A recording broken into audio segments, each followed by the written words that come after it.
thinking, just wait a minute before we jump into that. That balance is present in all organizations, and present in all marriages. Good marriages have, somebody says, let's do it, let's think about it, that type of thing.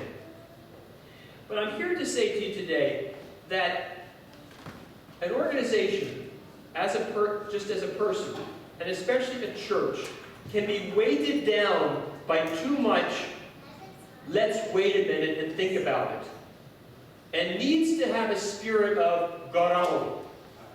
Needs to be a place like Wesley that decides we may not have a huge budget, but we're going to start putting 10% of it for missions.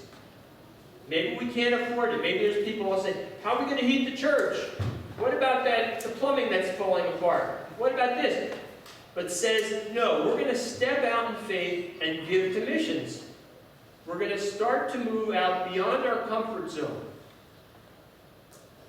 A church that could have said, hey, we've got an empty parsonage, let's rent that, we'll take the money, and we can put it into building up the building in the church.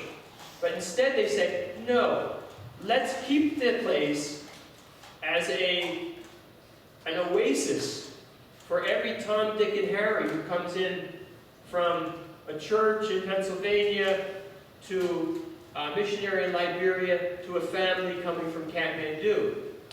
That is not a common thing, I can tell you. Having looked around at churches, there's not many oases around this part of the world. A church that is getting more involved in mission, has a mission day, and says, how can we be more involved in mission? Those are all ways that a church is stepping out and trying to say, garau, let's do more. Let's step ahead on this bridge of faith and see what God has to offer us. And it says here, save your riches in heaven. Now, what does that mean? It's hard to even picture it. What does it mean? You kind of close your eyes to it. Save your riches in heaven, and you think, what is this? Like a room? There's kind of things building up. I'm almost seeing kind of piles of money or something. It's very distracting. But what save your riches in heaven does not mean is prosperity theology, where I go to church so I can get a better job.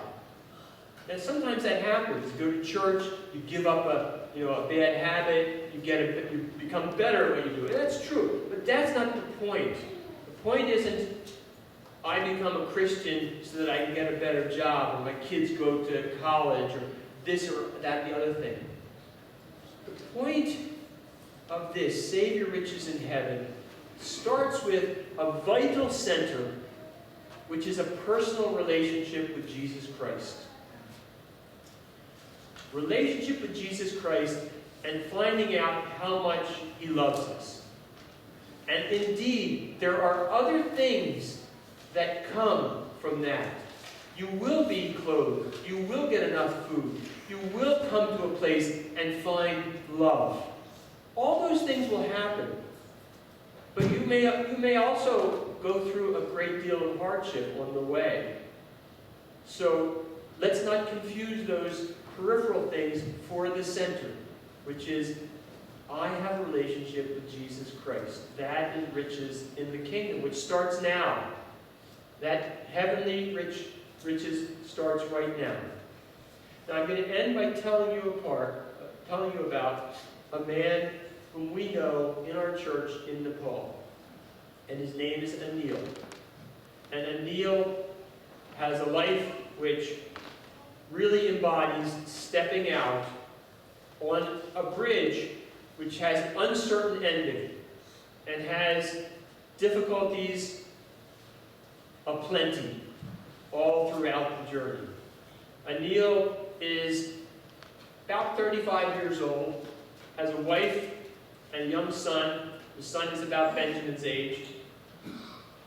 And Anil really had his life go off the tracks. His family was moderately well off, and he got into alcohol and drugs, and he didn't look after his family well. He didn't get a reasonable job.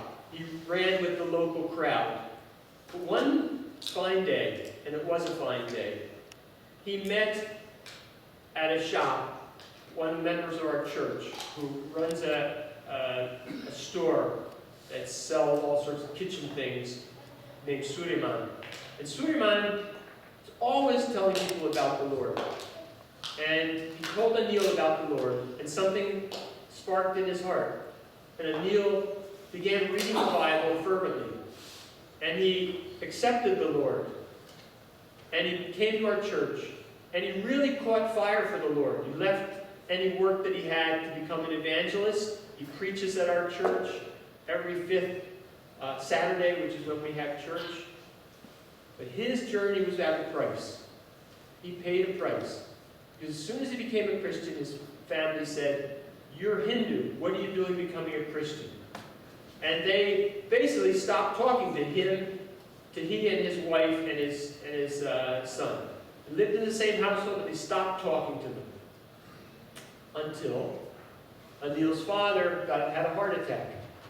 And God can use all sorts of situations, even bad ones. And Anil's father had open heart surgery. After that, after he recovered from that, he developed colon cancer. He got better from that. And he came to the church. He became a regular member of our church. He became a regular attender of our church. He didn't actually become a member. He was seen there every Saturday. He skipped a Saturday. He skipped April 25th last year. And it happened to be the Saturday when the earthquake hit. And I happened to be preaching that Saturday. It, in a sense, threw me out of the pulpit, because in mid-sentence, the earthquake hit, and we all were on the floor. And Neil's father was not there. He was home. And he lived in a rickety house, and he ran down the steps as it shook. And out on the street, he fell in the street. And they didn't know what had happened to him, but that evening after the earthquake, he just didn't seem quite right. He took to bed. And then in the middle of the night, he died. And Anil, his face continued to show this sadness for months afterwards, because his father was really dear to him. And you could tell he was weighed by it. But the joy that continued to pour out of Anil as you spoke to him, as you heard him preach, made you realize that he had found something precious. He had found the kingdom and a God who was delighted, whose pleasure it was to give him the kingdom. And he would not turn back from that. And I pray that for all of you here in this special church, really special church, that we'll never forget. And we hope to, go deeper into our relationship with you over the next 2 months. We pray for all of you that in your heart you'll make those choices of faith and step out and go deeper into your relationship with Jesus and discover that the very kingdom is waiting for you. Let's pray.